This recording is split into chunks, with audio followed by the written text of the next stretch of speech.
let's get back to St. Louis. Growing up, couple niggas baked you.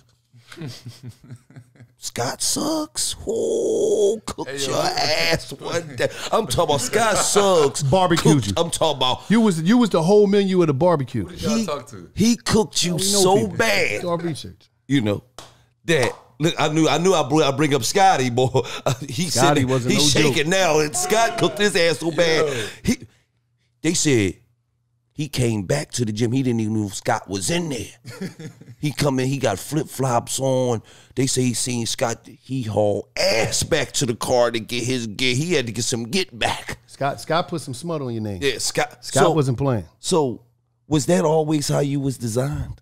Like if somebody got out on you, you just had to get some get back. Yeah, I was.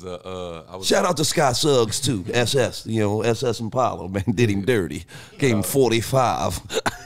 Shout out to Scott. I was we worked out with the same trainer, Drew, and now that I noticed I was a freshman, this was like my first week working out with Drew, and I thought I was nice. I thought I was the best freshman in St. Louis, the best 8th grader, and Drew had me work out with Scott. We played one-on-one for like an hour because he basically wanted to show me I wasn't as good as I thought I was. Longest hour of your life, huh? He kicked my ass. I heard it. We played 6, 7 games of one-on-one. I couldn't beat him.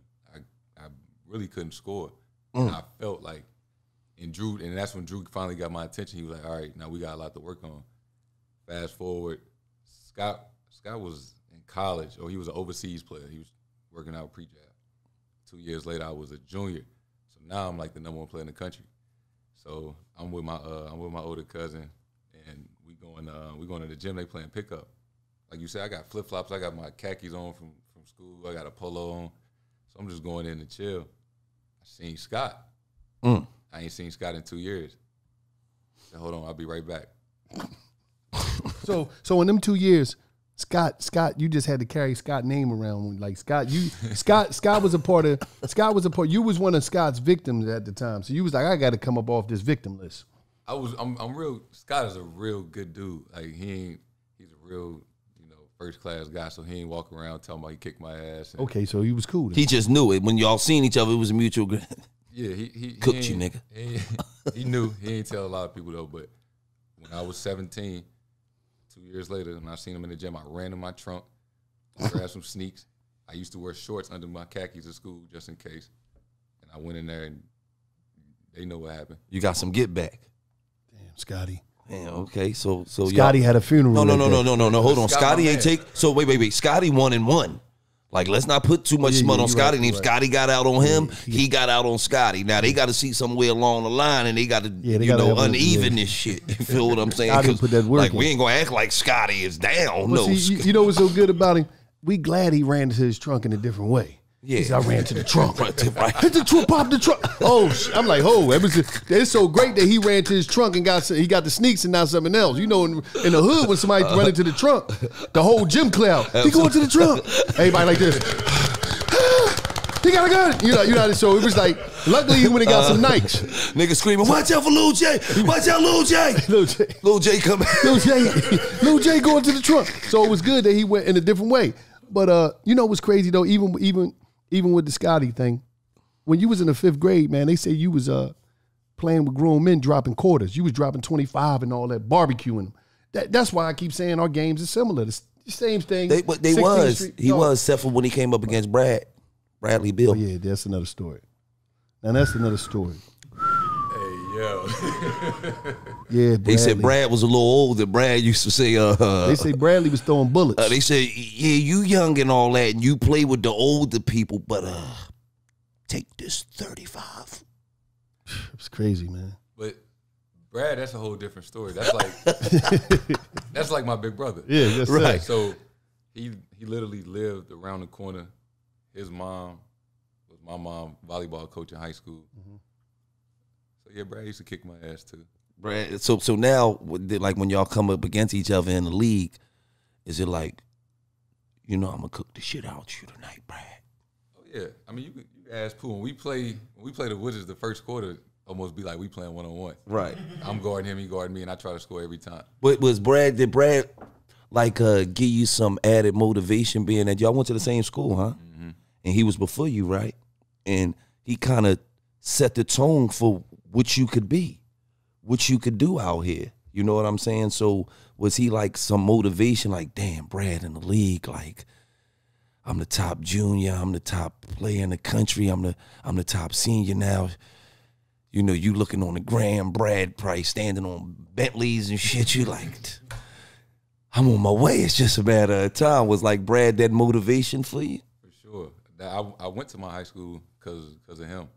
I never forget. I was in 7th grade. Middle school and high school was connected. So he was a senior, and he used to take me home every day from school. And he won Gatorade National Player of the Year his senior year, and I was there when they gave him the trophy. And after he did the media, he came and told me, he was like, yo, just lock in. You're going to be here in 5, 4 years, 6 years. So just someone I looked up to, I wanted to be like. And at the time, I felt like he was the best player to come out of St. Louis. And I always wanted that tag. So I thought that I had to do everything he did and more to be the best player out of St. Louis. Absolutely. And, you know, he was all the motivation. And I still look up to him to this day. B. Hobbs, your cousin. I heard he used to cook you too. I heard he used to take you out back. They say you was the main course at every barbecue. Back in the day. All the barbecues, you was the main course. They said that's what got you to where you at right now. That's why you an animal now. They said that's what got you, because they said Scott got out on you, Brad got out on you, and your big cousin, B. Hobbs, got out on you. Is that what toughens you up like this? Was B. Hobbs dropping them numbers on you? Like, he don't like B. Hobbs. The fact that B. Hobbs told he like, who these niggas to talk to? That's what I'm trying to figure out. Who y'all getting all this info from? Know people. We know people, man. But was those the driving forces? Because it seemed like you always played against older people, though. Yeah. And so Hobbs, that's my older cousin. He got to be 6 or 7 years older than me. And I've known him since I was in diapers. And like you said, I always played against people that was older than me. I played in the men's league on the weekends. I used to go to the gym and hoop with people that was in high school and I was in middle school. And I probably played against Hobbs more than anybody in my life. Yeah, that's what we heard. And if somebody really used to kick my ass, it was him. Oh, okay, that's what's up. So I can't even front. He did.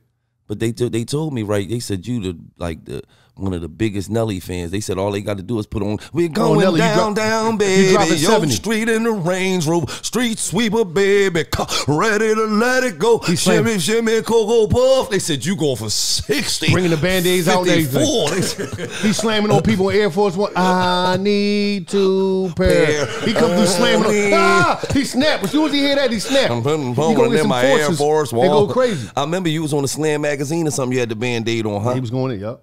He wasn't playing. Why is it to you? It's like St. Louis versus the world. Yes, it is. You love St. Louis. Versus everybody. It's nothing more important than St. Louis.